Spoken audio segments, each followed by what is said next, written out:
So what you like about modern gaming, there is definitely something they got right, and that is the inclusion of achievements, little trophies and gimmicks for little skills and things in the game.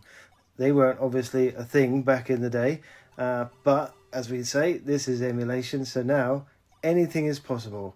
And I am proud to present to you retro achievements, something to encourage you to sharpen your skills and do a little bit better, something to collect. First thing you're going to need to do is go to the website retroachievements.org and register with those. Make a note of your username and password. Once you've got an account, you can access it on your Elite V2. And this is how you do that. So first off, obviously you're going to need an internet connection on your V2. Once you've done that, either Wi-Fi or Ethernet, hit the start button and then go down to game settings and then go down to retro achievement settings. There. As always, I'll go a little slow. Now, here you enter your username and here you enter your password, and then once you've done that, go to the top again and switch retro achievements to on, just like that.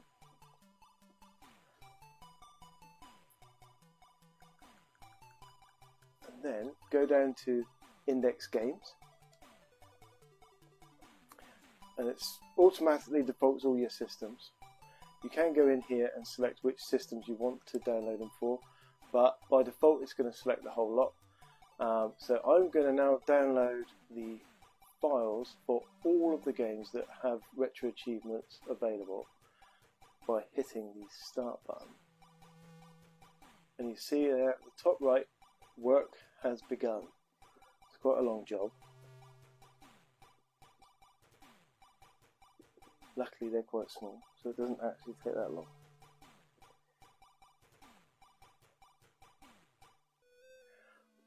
So while that's doing that, we can go back. We don't have to wait for it to finish, it's going to keep doing it. And we can now tweak what we want here. Now, by default, I would add the challenge indicators, just so it tells you when there's a challenge available.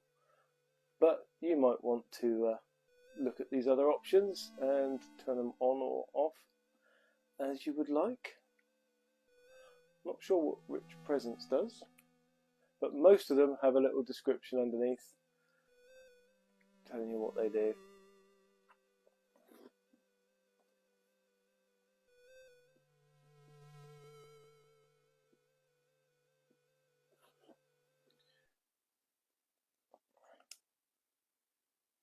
So we can back right out of this now and just wait for it to finish downloading. It's on the SNES now, 3/4 of the way through. So I don't think this is going to depend all that much on your internet speed because they're tiny files and there's only so fast you can download it. It's the amount of files you're downloading rather than the size of the files. Actually, even all of these files are quite small, but obviously writing lots of small files takes longer.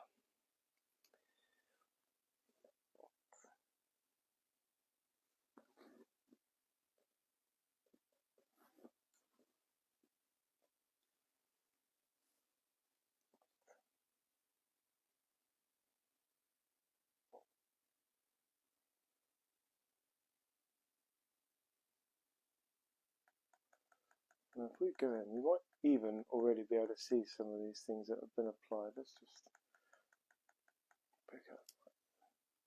Yeah, see already, although it's not actually finished yet, now we have the name of the individual game plus the little trophy icon at the end, which is indicating that there are achievements available for that game. So not every game has achievements, but most of them do. All the popular ones do.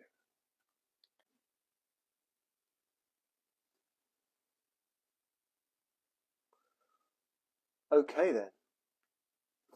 So now we've got all the files downloaded, and as it's prompting us to do it at the top, we need to update the games list to make sure they've all been applied. So go back to this top menu here, hit start, game settings, update games list.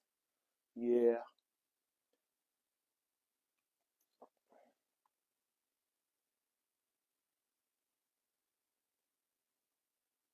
And view.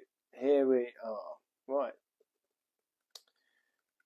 We also have to restart the system. So do that by pressing select and then go down to restart system. And yeah, we really do want to do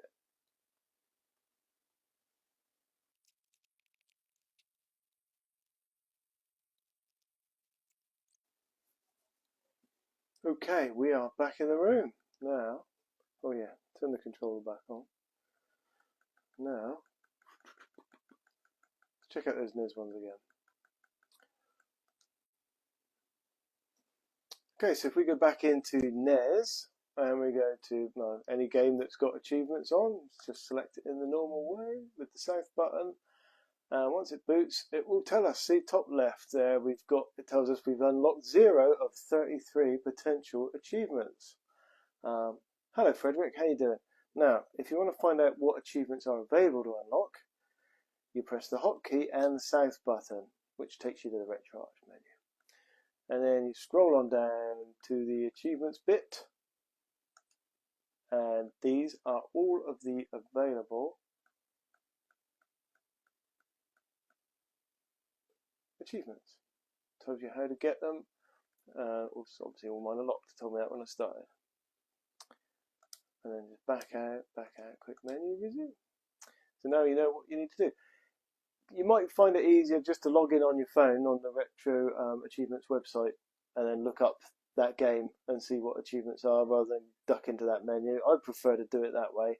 I don't like going into the RetroArch menu if I don't have to. It's a bit of a faff. And you can have it open on your side, arm of your chair there while you're playing. My preferred way. Anywho, I hope that was helpful. Have a good night and enjoy those dopamine hits.